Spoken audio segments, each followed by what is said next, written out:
the ghost of the dreams, the ideas, the abilities, the talents given to you by life, and that you, for whatever reason, you never went after that dream. You never acted on those ideas. You never used those talents. You never used those gifts. And there they are standing around your bed looking at you with large angry eyes saying, we came to you and only you could have given us life. And now we must die with you forever. See, most people stop short of their dreams and park and get off the highway of life because of the rejections of life. You will always be rejected. It's no big deal. Jack Canfield said rejection is a myth. It's not like when somebody says no and then they slap you. No, it's just, to me, make no your vitamin. Get excited about the no. Why? Because every time someone says no, that brings you another step to a yes. You're getting closer. Trust me, you will win if you don't quit. You will win if you don't quit. Even a broke clock is right twice a day. As you go through the challenges of life and you look at it and embrace whatever comes to you, don't run from it. Step toward it. Don't try and duck it like most people do. See, most people want it easy. See, if you, easy come, easy what? Easy go. See, but when you go at what you're going to deal with and you deal with the difficulties of it, when you handle those hard things close at hand, making those hard decisions right now that you don't want to make, learning those things that you don't like to do, but you know that in order for you to get where you want to go, this is one of the hoops that you have to flip through. And I'm saying to you, whatever you got to do it, because if you don't, life is going to whoop you until you surrender. You have something that you brought to the universe, and that if you decide that my life deserves my developing this what I do well, and becoming the best at it, and mastering myself, and seeing what I have within me, if you decide to drop your buckets where you are and develop your gifts, I grant you, you'll never ever be without. I grant you that your gifts will take you places that will literally amaze you. I grant you that if you begin to work to develop your gifts, you'll develop a strong sense of happiness. You'll get a larger vision of yourself, because part of beginning to get a larger vision of yourself, all of us need some area of our lives where we can have a feeling of competence. That people know when they think about this area, that's something you do. That you eat and sleep that. And that you do that. You do that. If you died today, what dreams, what ideas, what talents, what books, what music, what leadership, what voice will die with you? There are a lot of people who are biting their fingers in fear that they might lose their jobs. But there are few people who have decided within themselves, I'm going to make it. Some people aren't waiting to be cut. Some people are moving on their own because they feel within themselves, I've got what it takes to make it. They're not afraid about tomorrow because of how they see themselves, because of what they feel that they deserve, because of what they feel that they can create for themselves. Because these people have decided, as they look at the future, as they look at themselves, there's a way. Where there's a will, there's a way for me to begin to create a way out of no way. And when you have that kind of consciousness, when you have that kind of spirit, nothing can stop you. Nothing. Life is a fight for territory. And once you stop fighting for what you want, what you don't want will automatically take over. And so it's a fight, it's a challenge in life every day. And what we have to do is embrace it. What we have to do is see it as a project to be worked on. In life, you will always be faced with a series of God-ordained opportunities, brilliantly disguised as problems and challenges. And so I see even Cancer is a gift, is a God-ordained opportunity. There's no secret to success. There's a system to success. And no matter what organization you become a part of, the system works if you work it. If you don't work it, it won't work. But it works if you work it. And that's one 4-letter word that most people don't like. They're not willing to work. Yeah. Tell me what that statement meant to you at that time, and how did it actually motivate you to continue scoring 60 rather than go, oh, I'm all right at 0? Well, it did more than that, right? So like the basketball stuff speaks for itself in terms of what that comment did for me, in terms of giving me stability and giving me confidence to say, okay, it's okay to fail because you're going to be loved no matter what. And that doesn't just mean basketball. That means anything in life. Yeah, that means writing. That means being an entrepreneur. That means having the confidence to go for it. And I've seen too many parents do the exact opposite. And it terrifies children. And children become paralyzed by their own fear because they don't have that security blanket of love and comfort. Yeah, absolutely. How have you been able to, in your life, see past the cloud of emotion to actually execute on things? Because I think what we were speaking about earlier, this challenge that young people have today, everyone has today, of just so much information, so much cloud of emotion, so many feelings, so much childhood baggage that you're bringing. Like, how have you always cut through that and execute on that? What I try to do is just try to be still and understand that things come and go, emotions come and go. The important thing is to accept them all, to embrace them all. And then you can choose to do with them what you want versus being controlled by emotion. A lot of times I've seen players, even myself, when I was younger, being consumed by a particular fear. And to the point where you're saying, okay, it's not good to feel fear. I shouldn't be nervous in a situation like that. And it does nothing but grow. Versus stepping back and saying, yeah, I am nervous about the situation. Yeah, I am fearful about the situation. Well, what am I afraid of? And then you kind of unpack it. And then it gives you the ability to look at it for really what it is, which is nothing more than your imagination running its course, Yeah, absolutely. Yeah, I love that, because what you're saying is that when you're dealing with something, it's almost like, how can I get to the root of it? Yeah. Because sometimes what we're dealing with, like you're saying, it's an imagination, an illusion. It's not really...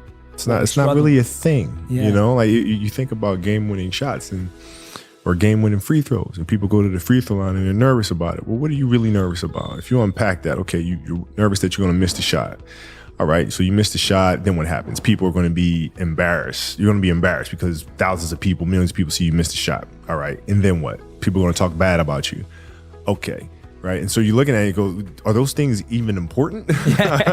You know what I mean? If that is my fear, like what is, you worried about letting your teammates down? Okay. Have you let them down before? Oh, I'm sure, in practice and things of that nature, right? They're still there. Yeah. And so when you're able to unpack it, you kind of look at it for what it is, which is really nothing. Yeah, I love that, breaking it down. I think that's so important. I think everyone who's listening or watching right now, next time you're facing a fear, next time you're going against something, do that. Like literally unpack it. Don't just settle for your first answer, because the first answer is rarely the right one. Yeah, don't hide from it.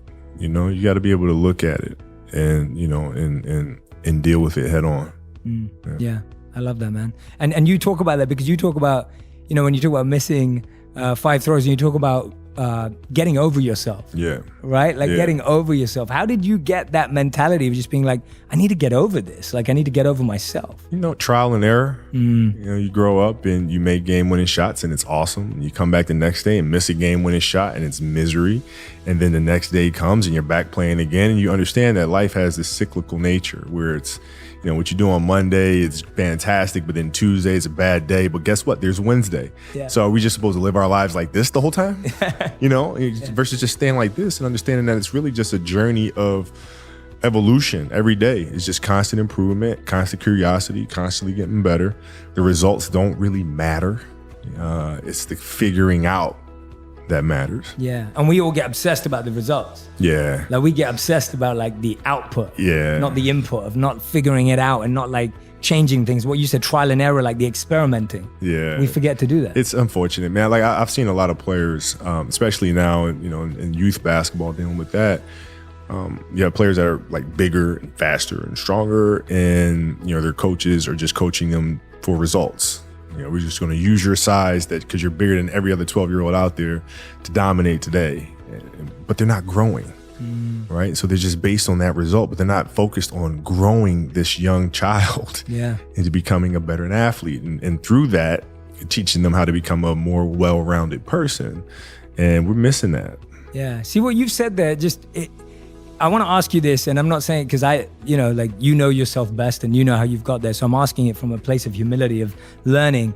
When I look at you, I'm like, your superpower isn't just your work ethic. Your superpower isn't just like figuring things out. Your superpower is like you think strategically. Like that's a very strategic thought of saying this person could be this in the future if they were developed as a whole individual, rather than just like, let's use them for the short term. Right. Like, where did you develop that from, that ability to see beyond, to think deeper, to reflect deeper? Where did that come from? Well, I had to do that because, I growing up in Italy. When I first moved over there, it was, I didn't speak Italian. I didn't have any friends. I had the game of basketball, and through sport and playing soccer, I was able to make friends and build connections. But it was a lot of time spent alone. And when I came back to the States, I wasn't the most athletic kid. I was really scrawny, like really, really skinny, and had like major knee issues because I was growing. So I was the dorky kid with high socks and big old knee pads. It's fashionable now. It's fashionable now. It wasn't then. And so I had to look long term, because in the here and now, I couldn't compete with these kids. I mean, there was kids that were like 12 years old with beards. Like, I can't. What am I supposed to do with that? Like, they're doing windmills and dunking backwards, and I'm happy to like tap the backboard, So I had to look at it from a long term, because I wasn't going to give up on the game. Right. So I had to say, okay, this year I'm going to get better at that. Next year, this, and then so forth and so on. And then patiently, I was able to catch them. Yeah. I love hearing that, because I think so many of us you believe, like when you see people like yourself, it's like, it's so easy as an excuse to ourselves to just be, you're destined for it, right? You were made for it. It's kind of like that kind of, but when you talk about saying, actually, when I started, I didn't have the physicality that meant that I was going to make it. Like, you had to figure it out, and I love it. Figure it out, man. It's just piece by piece, and it's the consistency of the work, which I feel like a lot of parents are missing today, because we're not teaching that to our kids. We tend to say like kids don't want to do the work, but in reality, it's when we're failing them, because we're not leading them the right way and teaching them, how to fish. You know what I mean? And so, like, the consistency of work: Monday, get better; Tuesday, get better; Wednesday, get better. Right? And you do that over a period of time. Not like 1 month or 2 months. I mean, it's 3, 4, 5, 6, 7, 8, 9, 10 years, and then you can get to where you want to go. Yeah, I think it was Bill Gates who was talking about that. He talks about how like we overestimate what we can do in 1 year and underestimate what we can do in 10 years. No doubt. Right? Like, it's like that, No doubt. I think everyone thinks about it, like, what can I do right now? Like, how can I make it happen? But like with you, I think people always ask you also, like, how do you deal with losing or failure? What I'm intrigued by is how someone like you deals with winning. Because you've won again and again. And like I was saying earlier, you won, obviously we know you won in basketball big as an athlete, but you're winning now, even in the work you're doing here as a storyteller, as a producer, right? Yeah. It's amazing to see so many incredible awards coming through. How have you dealt with winning? Like, when you win, what goes through your mind to help you to continue with? Well, it's a little different. Like in basketball, it was different because I expected to win. Like, I expected us to win championships. I expected us to win 5. Quite honestly, I expected us to win 8. And so when you have that vision in sports, it's a direct competition. Like, I know how hard they're working. I know how hard we're working. I know what their strategy is. I know what ours is, So it's a little different. So when we went in the NBA, it was like, we expected to do that. But now we're going to come back and we're going to do it again, And so it's that constant, like, all right, you're churning. You win one championship, I'm back in the gym the next day, working, getting ready for the next one. Now, it's different because it's not about the awards. You just wind up trying to create something that's going to inspire someone that hopefully, through that inspiration, they can inspire somebody else. And what I've come to learn as my career went on is that's more significant than any championship. Is how do you connect with somebody that can then connect with another? A definite purpose must be accompanied by a definite plan for its attainment, followed by appropriate action. Now, you have to have a purpose, you have to have a plan, and you have to start putting that plan into action. A plan that's not sound, that's not working, you can always change.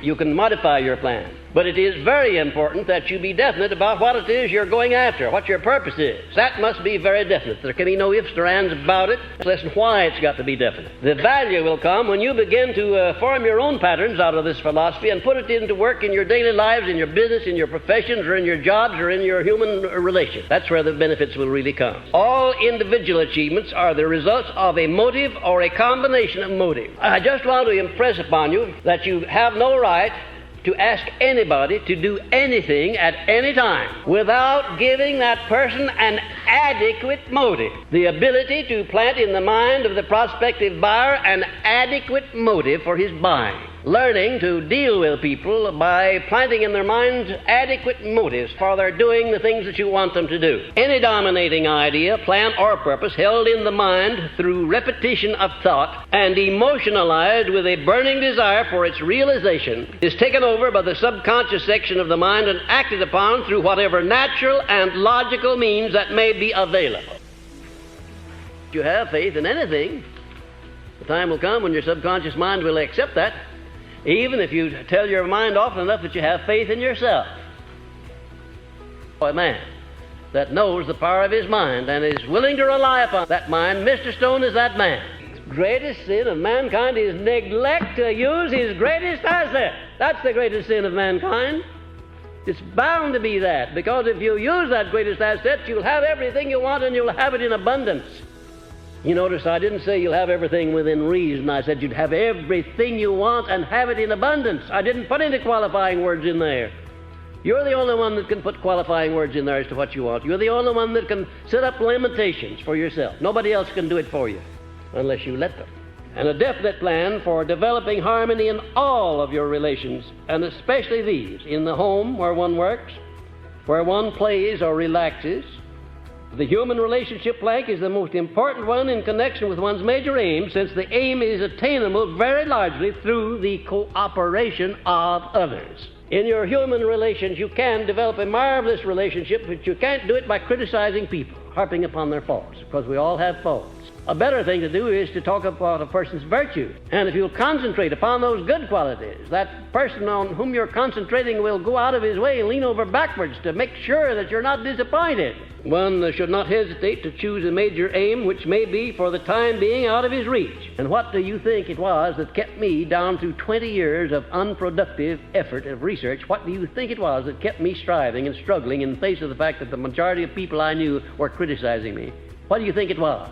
I had to have an abundance of faith, and I had to keep that faith alive by moving always as if I knew in advance that I was going to complete the task that Mr. Carnegie assigned to me. There were times when it looked as if what my friends and relatives were saying about me was absolutely true. And in a sense it was, that I was wasting my time. From their viewpoint and their measuring stick and their standards, I was wasting 20 years of my time. But from the viewpoint of the millions of people who have benefited and will benefit by my work during those 20 years, I was not wasting my time. You can't fail unless you think you can. If you think you can fail, then you can. And ladies and gentlemen, if there is anything in this universe that's definite, it's the laws of nature. You can't go around them, you can't avoid them, because nature's whole setup throughout the whole universe, system of universes perhaps, is so definite that everything moves with precision like clockwork. If you want an example of the necessity of an individual's moving with definiteness, you only have to have a smattering of understanding of the science to see the way that nature does things. And you know they couldn't do that if there was not a purpose, a plan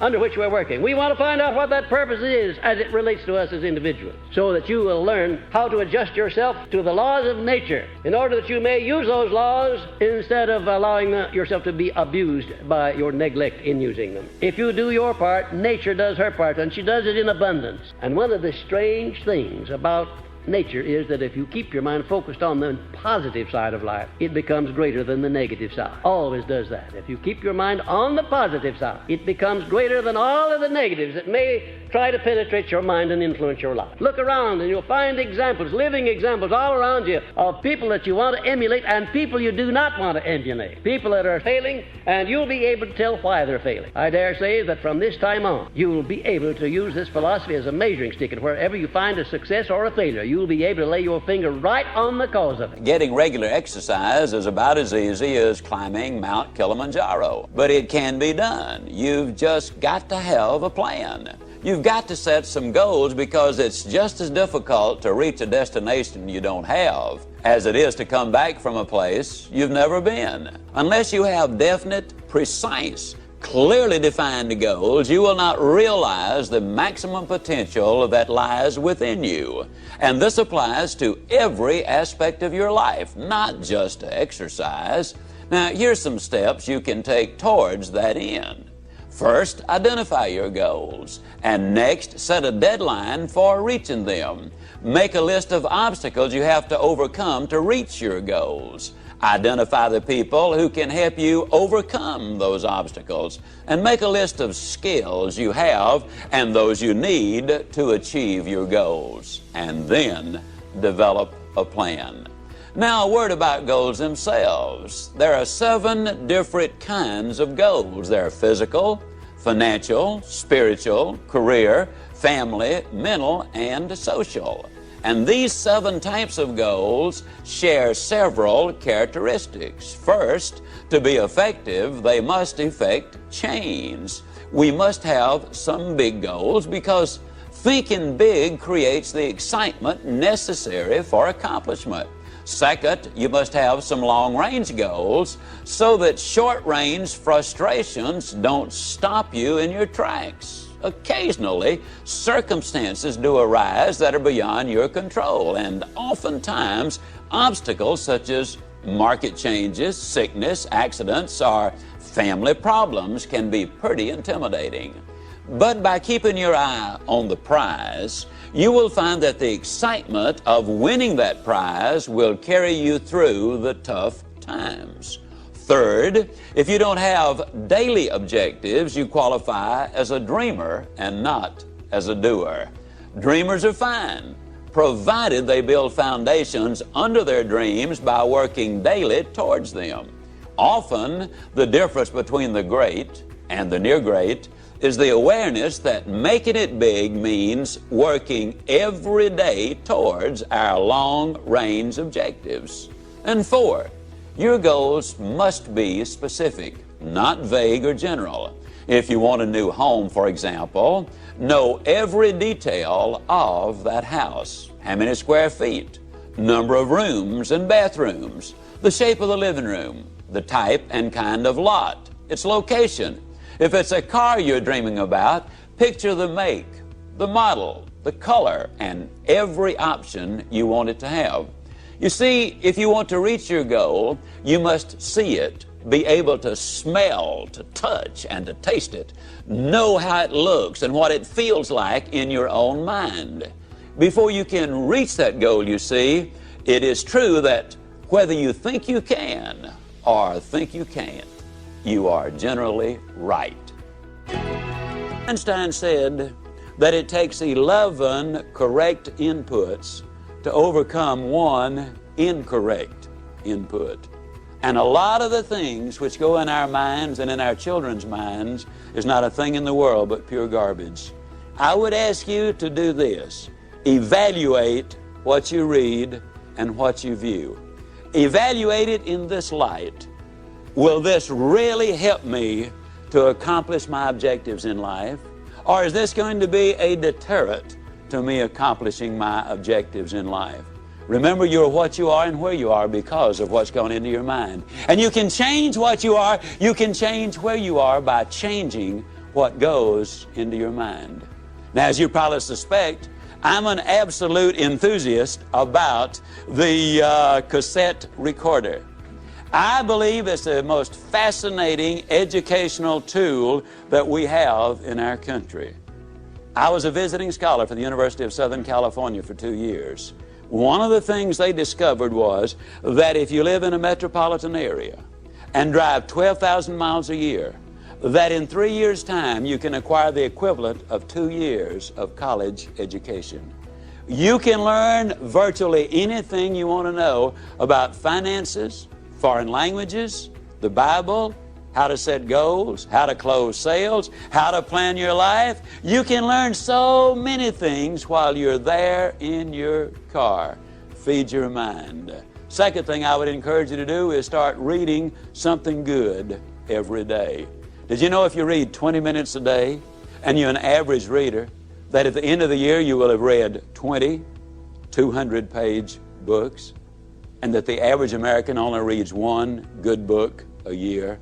Think of what an advantage that will give you over the competition in whatever field you're in. Now, who does these things? Well, Mary Kay Ash of Mary Kay Cosmetics told me that she would never get in her car without a cassette that she could listen to while she was going somewhere. H.L. Hunt, worth $3 billion at his death, listened to cassette recordings until after he was 80 years old. Wallace Johnson, one of the co-founders of Holiday Inns International, over 80 years old, tells me he listens every day and reads at least 2 good books every month. Alan Bean, one of the astronauts who walked on the moon, told me that the astronauts on their way to the moon and back, and please understand, these people have the best self-images, the most clearly defined goals, the most positive mental attitude. They're the most confident, competent people as a group maybe that our country has. But these people were listening to motivational recordings on their way to the moon and back. And what a delight it is for me to be able to say that some of the recordings they were listening to were fantastic.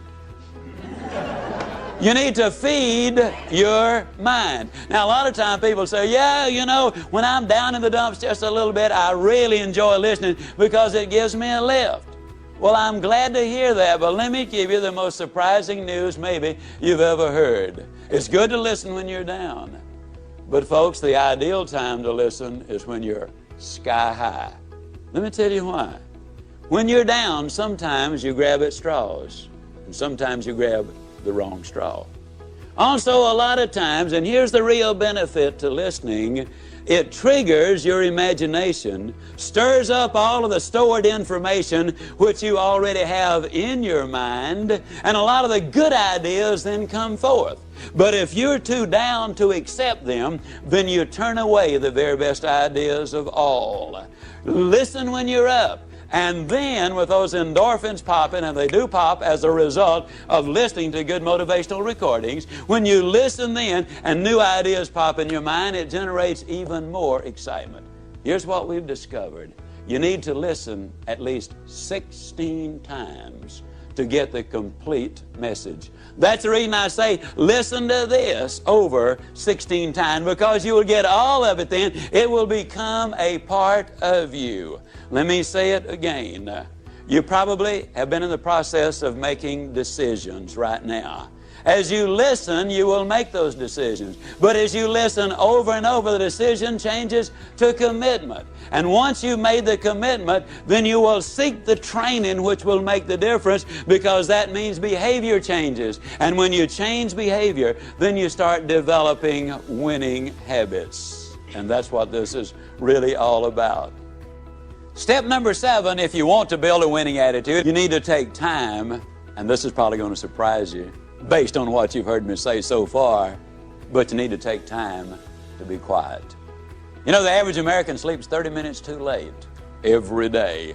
And when that opportunity clock does sound off, they hit the floor, in a dead run. They scoot past the kiddies' room on the way to the kitchen, they bang on the door, and they say, get up, kids, we got to go to school. Now, I don't have to tell you again, we were late yesterday morning, don't want it to happen again. And they scoot on back to the kitchen, they plug in the coffee maker in the toaster, and on the way back by the kids' room, they bang again. Now, what I tell you, not going to have to tell you again. They scoot in, they get dressed real fast, they shave and apply their makeup, and by then the kids are up, they rustle them into the den, in and they set a bowl of cereal in front of them, turn the television set on, running their mind and their body all at the same time. They gulp their breakfast down, they hop in their car, and woe be to that person who dares to pull in on them when they've got the traffic jump on them. I mean, it will be too bad for them if they do. They hustle down, they drop their kids out, they rush on down to their work, and they're busy all day, and in the evening they come home and repeat that process, and by the time they get ready for bed, after watching 3.5 hours of television, they are exhausted. You know what we need to do, folks? We need to take time to be quiet. You need to do it at least 4 or 5 times a week. A lot of people say, well, that guy keeps talking about time for this and time for that. I don't have time for all of these things. Let me tell you how you can create an extra 3 hours every day of your life, guaranteed. Get your TV guide out on Sunday afternoon and look at the shows that you really want to see that week. Over 70% of all of the time spent watching television, you're watching things you have no interest in watching. Let me encourage you to do this. Take a slow, lazy, drifting, absolutely meaningless walk. Just almost go to sleep on the walk. Not an exercise walk, you need to do those too, but a very quiet walk. Pick out a place in your home where you can be absolutely quiet on occasion. If you have to get up 30 minutes earlier, that's wonderful. I don't know why, but I seem to wake up earlier in the winter months than I do in the summer months. And when I get up, it's pitch dark. I have a nice little office. I go in there and I turn on the gas log. And I sit there. And every time I do that, without exception, I have the most exciting day of my life. I simply run through my mind the things I'm going to be doing. As you plan the day, as you think of all of the things we've got to be excited about, it really does renew your energy and it gets you excited about the day. Now let me tell you something. This is going to be one of the toughest things you'll ever do. When you sit down saying, well, I'm going to sit perfectly quiet for 20 or even 30 minutes, you will think of 2,868 reasons or things that you've got to do. You try to decide, do I raise the window or lower it? Do I turn the heat up or down? Do I cut the air conditioner off or do I turn it more full blast? Do I really need to go to the bathroom? Am I going to get me a cup of coffee? What is that noise against the outside? Maybe I better check up on that. Resist the temptation. Spend a few minutes in quiet, reflective thought. It does make a difference. Take time to be quiet. Step number 8, take time for those you love. Dr. Herb True, professor at Notre Dame, outstanding speaker, good friend of mine, suggested this, which I really think is so valid. Frequently, every 2 or 3 months, you should close your eyes and visualize that everybody whom you love, really love, were suddenly, completely, totally, and forever taken out of your life. Then ask yourself the question, what would your regrets be? Would you really regret that you had not picked up the telephone and called that distant cousin, or even a brother or a sister, or a mother or father, or a son and a daughter? Would it be really a heartbreaking experience because you had not called and said, you know, I'm really sorry that we had the problem. I don't know whether it was your fault or my fault, but let's get together and solve the problem. Take time for those you love. Spend time with each other. Those of you who are married, spend time as husband and wife, just enjoying each other, communicating with each other, getting acquainted with each other. Earlier I said all of the studies revealed that if there is that close relationship, then success is more likely to come your way. The better you get along with the ones you love, the more likely you are to be successful in whatever else it is you do. Now, what do these steps involve? Let's do a very quick review of them. Those 8 steps, number 1, we decided we would not judge the day by the weather. Number 2, we'd learn to look for the good in every situation and every person. Number 3, we would greet people properly, whether it was on the telephone or in person. Number 4, we would identify the go-lights of life for what they really are. Number 5, we would take care of our physical body. Number 6, we would daily feed our mind with the good and the clean and the pure and the powerful and the positive. And number 7, we would take time to be quiet, to recharge our batteries. And number 8, we would spend time with those we love. Now let me give you a little warning. When you start doing the things we're talking about, when you start talking about go-lights and warms and strong ends, when you start talking about super good but I'll get better, when you start talking about outstanding but I'm improving, there will be some who will criticize you. You can count on it. But let me tell you this, since the beginning of time, nobody has ever erected a statue to a critic. So obviously they're not held in such high esteem. I might also warn you that there are some people who will laugh at you. But let me remind you that the little world laughed, but the big world gathered on the banks of the Hudson when Robert Fulton went steaming by. The little world laughed, but the big world was at Kitty Hawk when the Wright brothers made that historic flight. The little world laughed, but the big world was tuned in when Alexander Graham Bell made that phone call that opened the lines of communication which are so important today. The little world might laugh as you set out on your objective, but let me point this out. The big world is going to be right there at the finish line, cheering you across. Let me also emphasize that what you get by reaching the destinations you set in life, what you get is not nearly so important as what you will become by reaching your destination.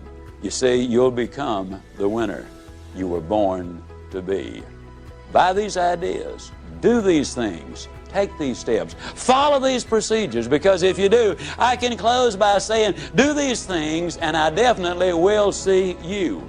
And yes, I do mean you. You know what positive thinking will do?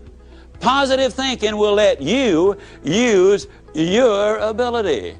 And I'm here to tell you that is all you really need. Positive thinking won't let you do anything, but it will let you do everything better than negative thinking will. Will you buy that idea? Does that make sense to you? Okay, it lets you use your ability. See, that's what we want to communicate with you in this presentation. Now, J. Allen Peterson, in his beautiful book, The Myth of the Greener Grass, points out that according to one computer study, over 90% of the input in our minds on a daily basis is of a negative nature. Shad Helmstetter, in his book, points out that the average 18-year-old American has been told 148,000 times, no, or you can't do it. But I talk about demotivation and negative input and so forth. Let me share with you just some of the things that maybe you've heard. An overweight person sits down at the table and what do they say? Everything I eat turns to fat. A parent sends a child off to school and says, now don't you get run over. I mean, that's about as negative a statement as you can get. You see, our terminology is all fouled up. We wake up in the morning with the aid of an electronic rooster, and what does the average person call that electronic rooster? You tell me.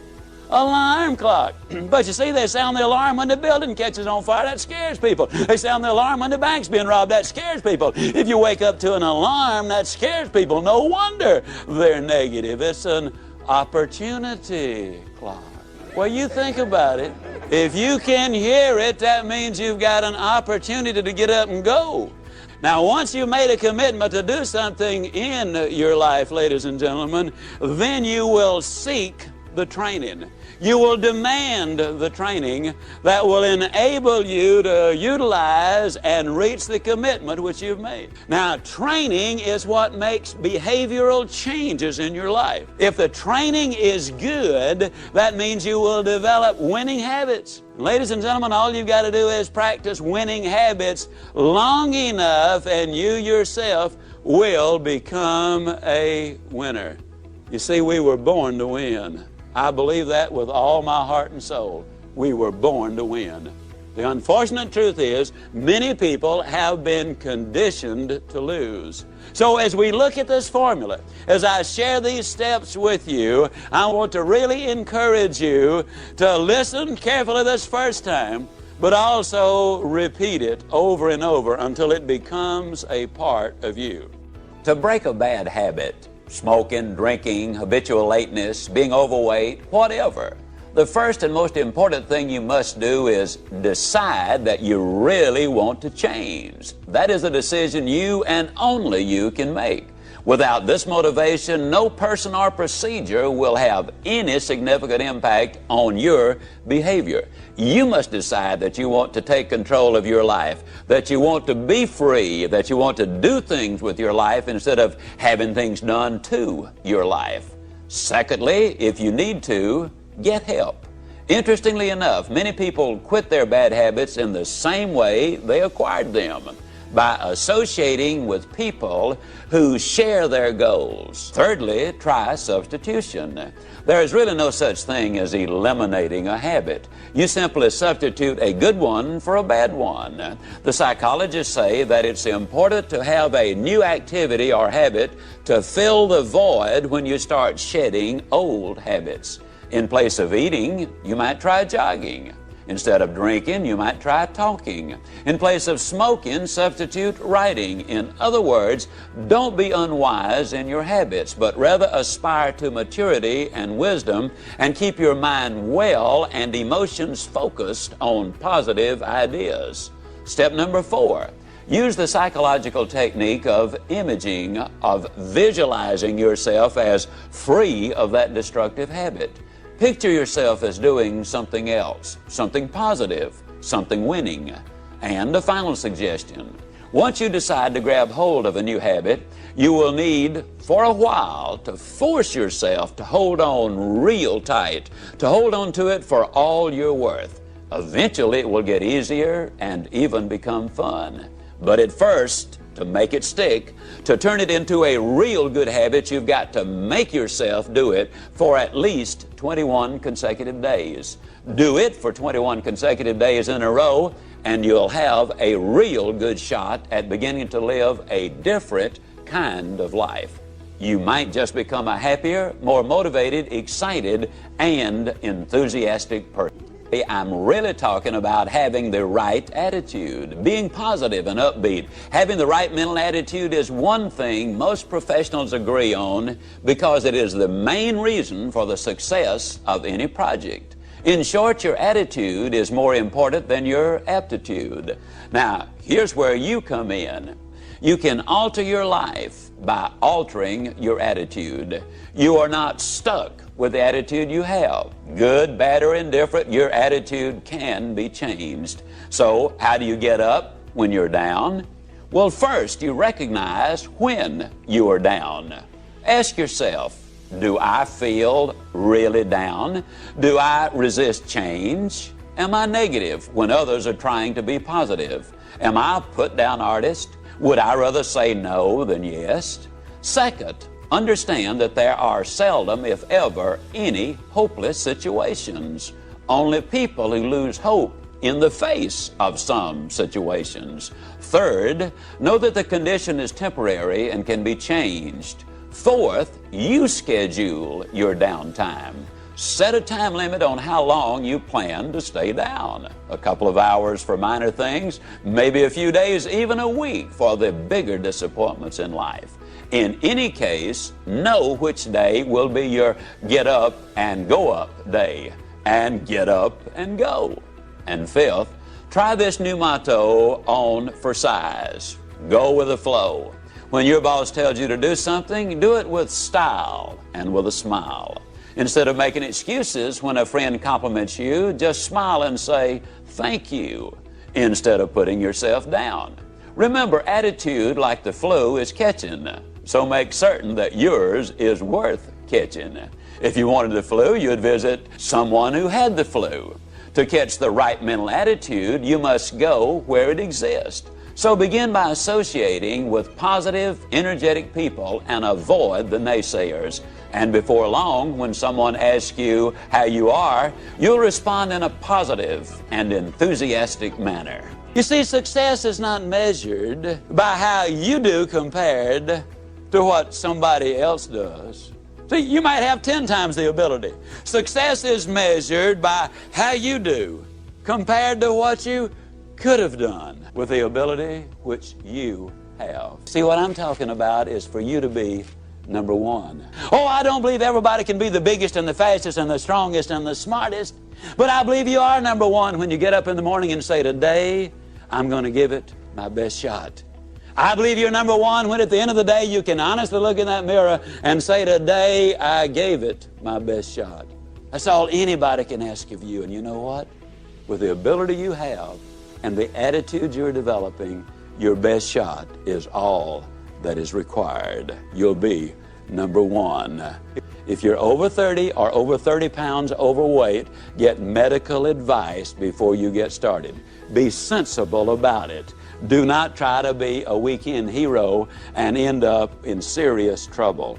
Take care of yourself, but do what is necessary to get in shape physically. I invest that few minutes in running and get back hours as a result of it. Take time to get in shape.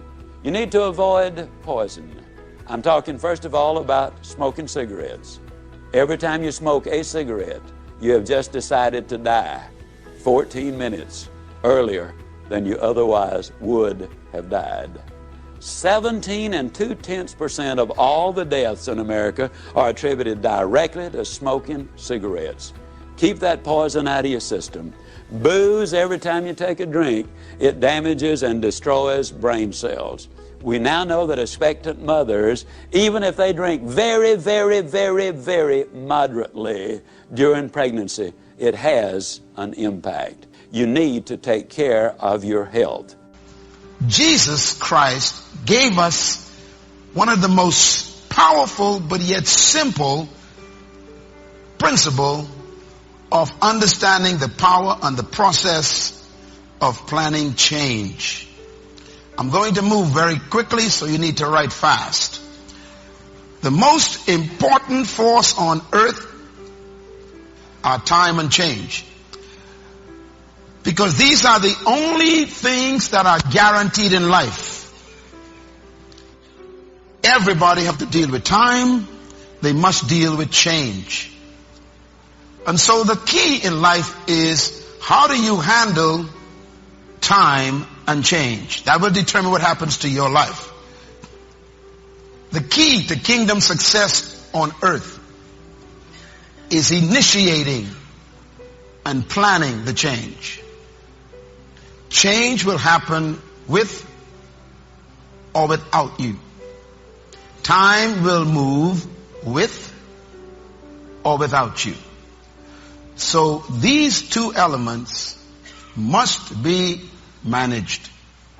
And the only way to manage these two and to be successful is to manage time and change. Success, therefore, is always in your hands, because everybody have to deal with both time and change. These two things are given to everybody every morning. Time and change. Nobody is richer in time or poorer in time. Everyone has 24 hours every day. No one is richer in change or poorer in change. Change is happening to everybody. Whether it is dawn in this church, or whether it is Donald Trump in the U.S., everybody faces change. So I want you to remember this. Your dream is only a dream until it has a plan. You can dream of the kind of life you want. You can dream of the kind of change you want. You can dream of the kind of future you want. But until you wake up and begin to plan to get there, it will only be a dream. So the secret to success in life, I'm going to give you the secret. Here it is. The secret to life is effective management of time and change. The principal key to management of time and change is planning. And planning is the most important principle of success in life. I want to prove that in this session. Planning is the most important principle of success in life. The only regulator of time and change is planning. Because without a plan, time and change will ruin your life. People are destroyed in life because they didn't choose the kind of life they wanted. You were created by God to live life, not for life to live you. And the only way for you to live life is to control life. And life is simply changes through time. The moment you came from your mother's womb, the journey began. 2013 and 14 and 15 are years of massive changes in every sphere, both personal, corporate, and national. I think you're feeling it already. Nations are convulsing.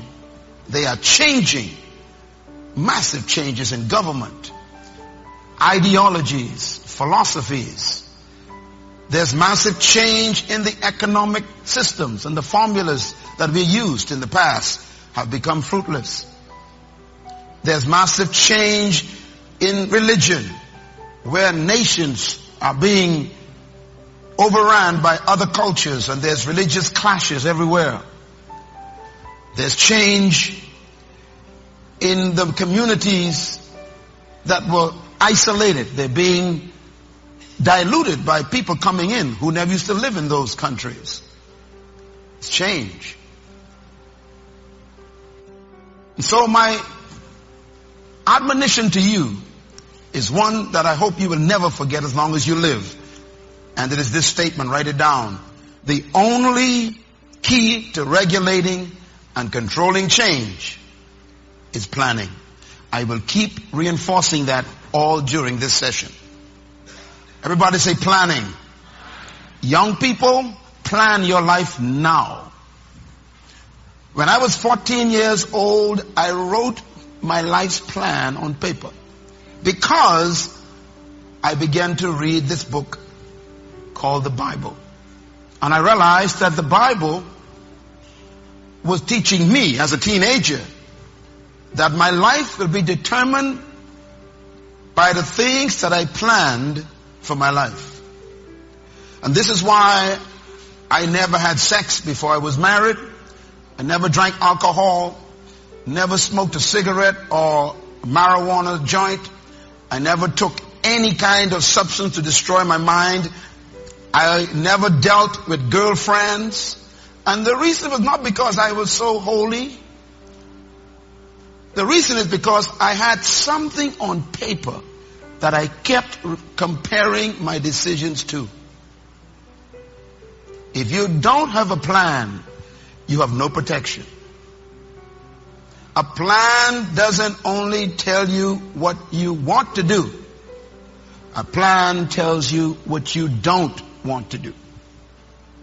And so the key to success on your journey through this planet is to have a clear plan.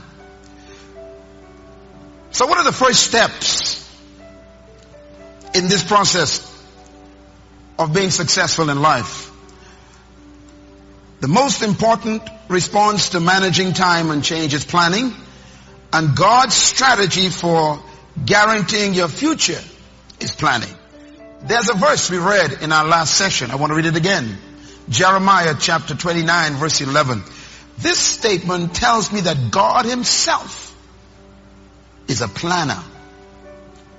It says, for I know the plans I have for you, declares the Lord, plans for your welfare and not for your calamity. Plans to prosper you and to give you what? A future and a hope. God says, I already know your future. I created it.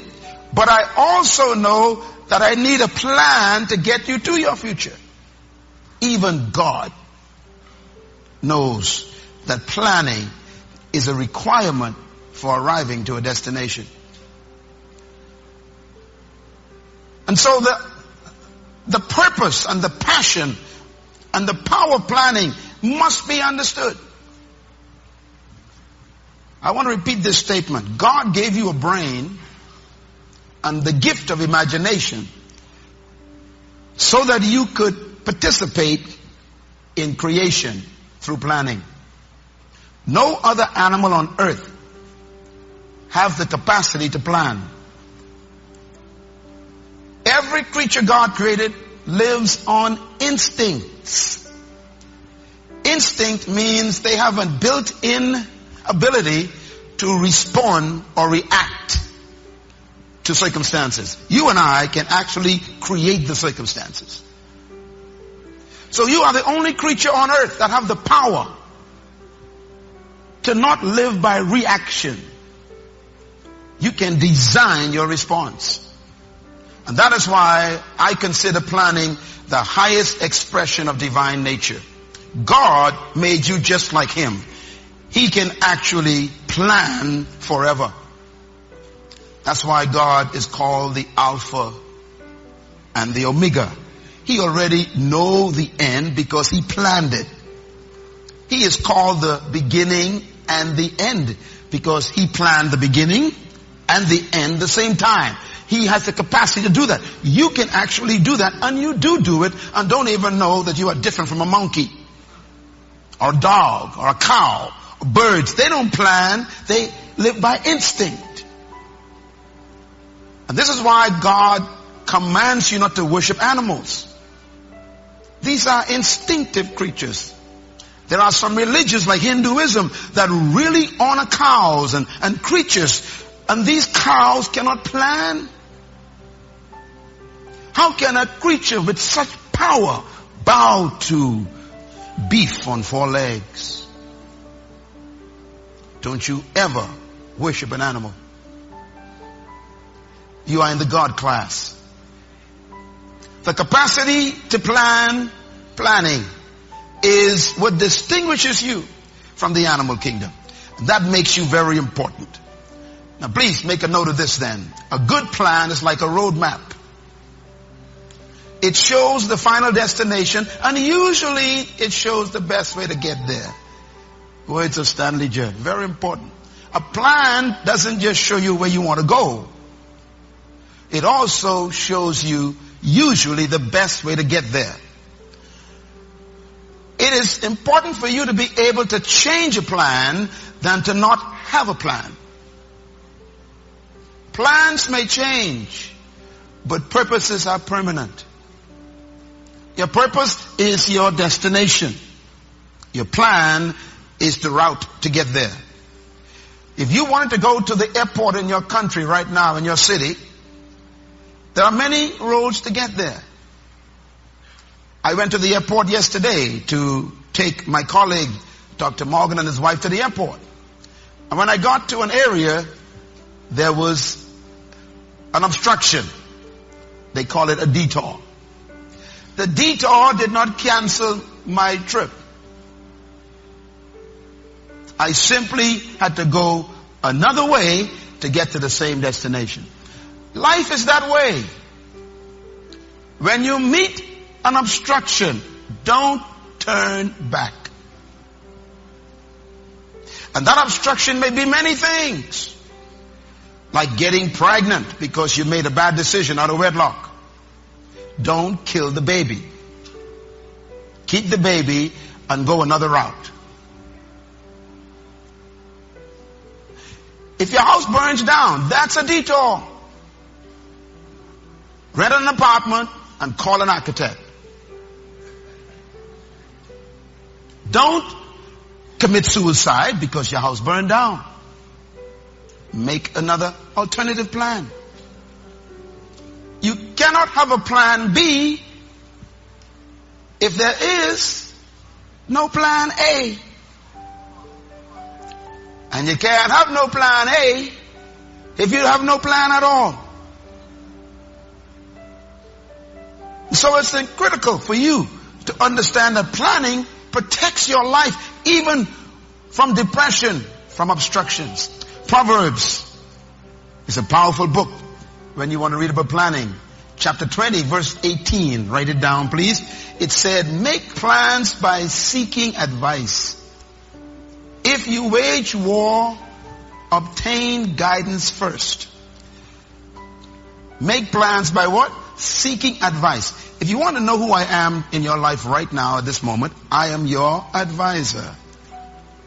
And what I'm doing to you now is helping you to make a plan for your life and for your business and for your family and for your marriage and for your future and for your career and for your education.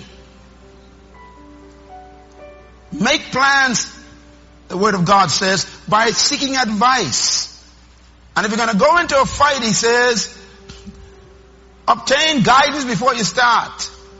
Write this down. Never pick a fight you can't win. Plan how you're going to win before you pick the fight. David did not go out to meet Goliath as an experiment. David practiced with that sling. Before Goliath met him, he became an expert slinger. So he walked out with confidence because he knew he's going to win this. Do you know how he knew?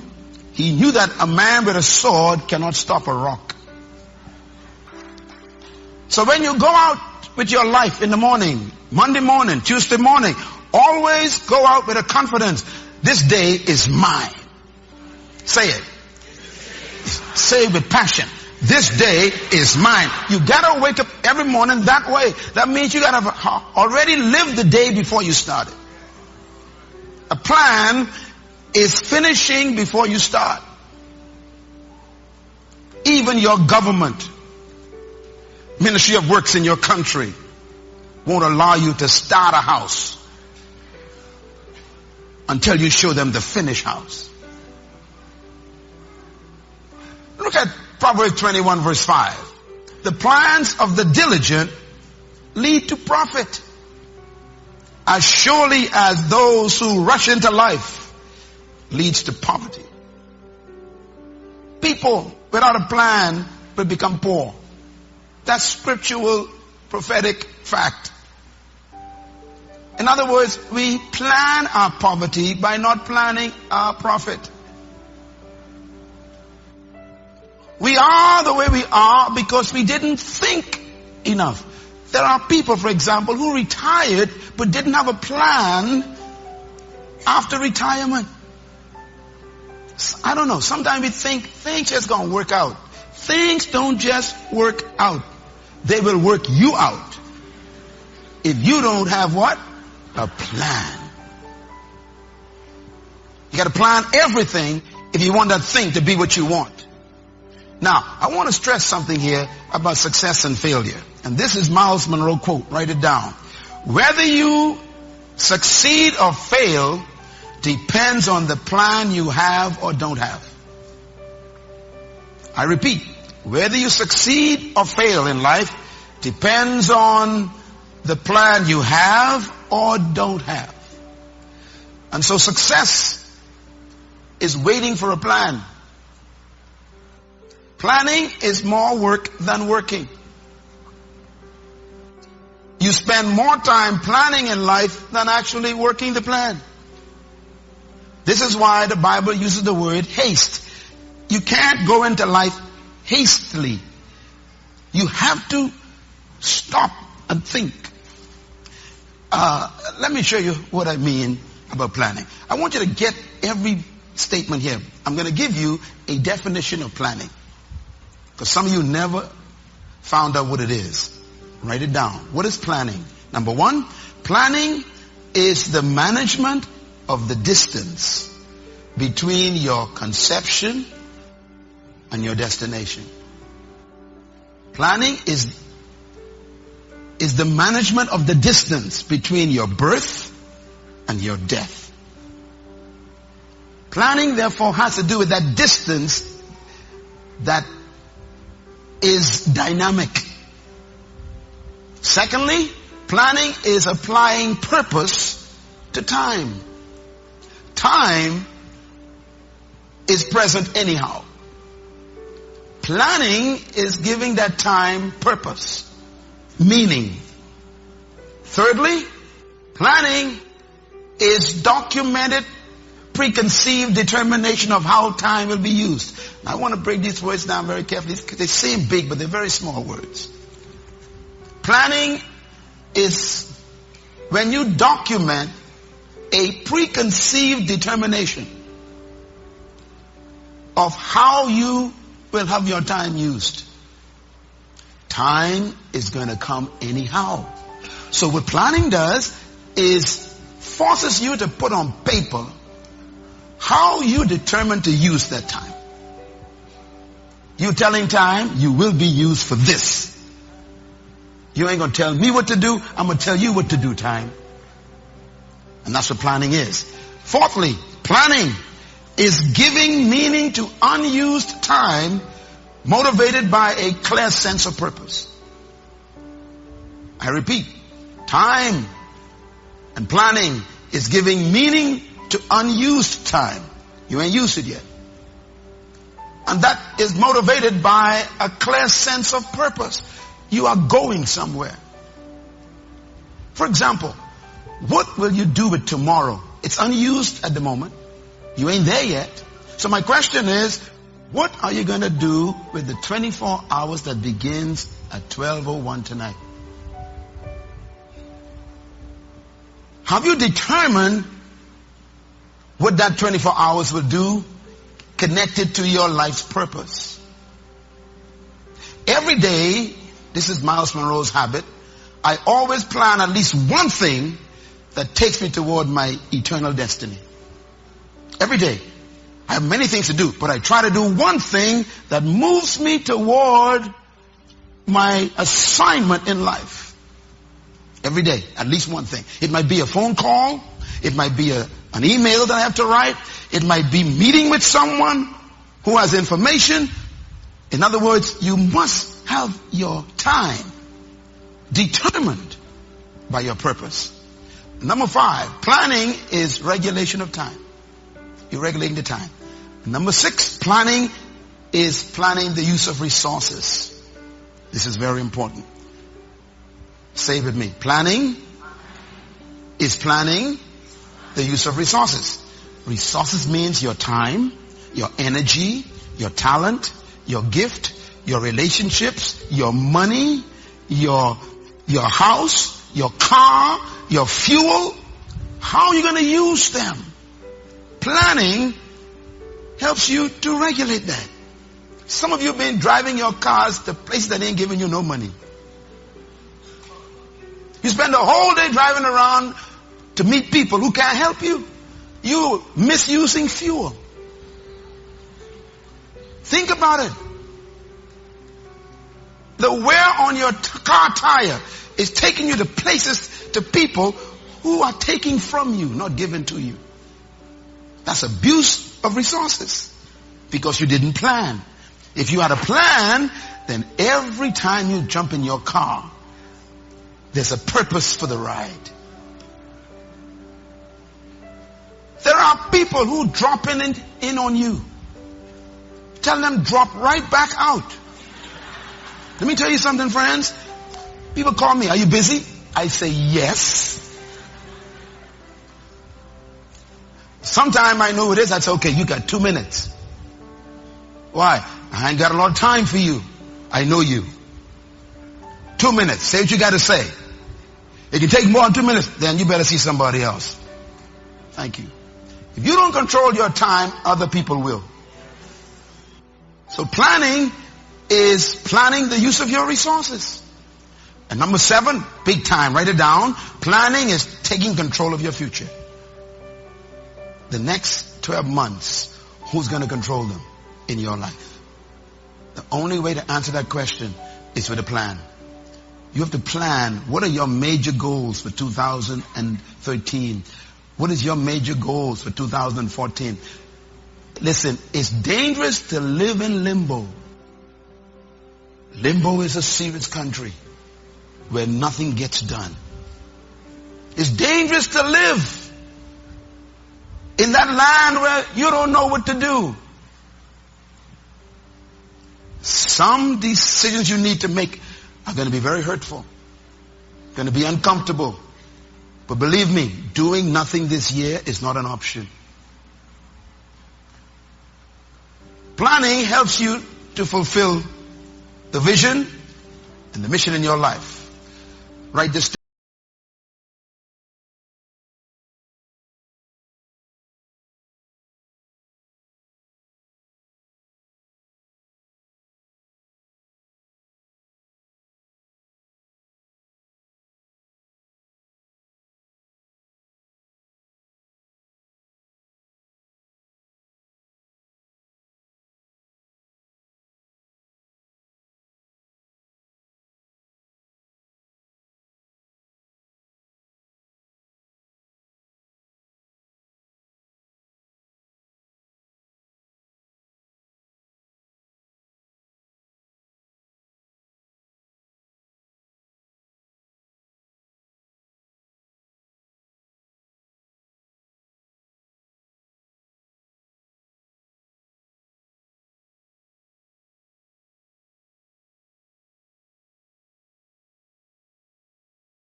Here's your instructions.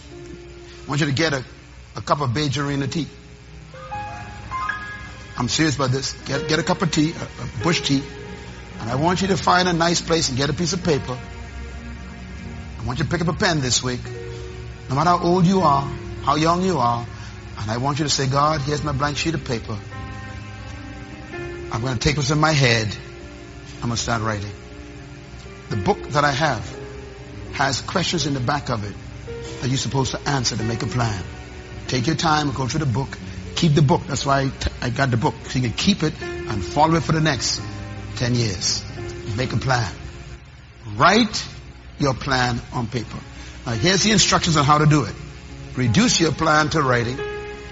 And the moment you complete this, you will have definitely given concrete form to intangible desire.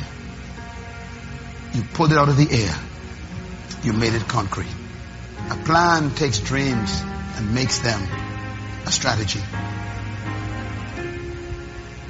Someone said, well, what's the process? Plan your year in detail according to your kingdom vision. Dreams and passions create your plan. And number 2, initiate and expect major changes in your life. Don't allow life to catch you by surprise this year. Initiate it. Number 3, commit now to make changes that will change the destiny of your life. And it might mean stop eating certain things so you can live longer. It might mean terminating relationships that are not going to benefit you. In other words, you go with somebody now, but you know that they can't help you when you get married. You better break it off now before you get too emotionally entangled. You with somebody who taking drugs? You know their future? You may need to cut off. In other words, you may need to break some changes that affect your destiny right now. Number 4, plan the change you want to see in your life. Plan it. Number 5, pray daily for the rest of this year, every day, for change guidance from the Lord. Let Him guide you on the kind of change that you want. And don't forget to keep investing in your plan. Keep giving things to God. I give God special gifts from my life because He keeps giving me special resources for His work. We must choose the change we desire because fools multiply when wise men are silent. In our country, we can't afford to let the fools talk louder anymore.